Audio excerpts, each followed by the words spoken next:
Hi guys! Okay na ulit yung voice ko. So, excited na ako ulit mag-share sa inyo.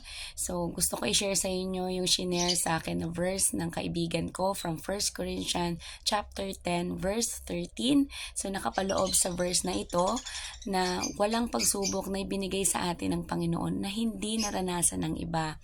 At makakaasa tayo na hindi niya tayo pababayaan dahil hindi siya magbibigay ng pagsubok na hindi natin kaya.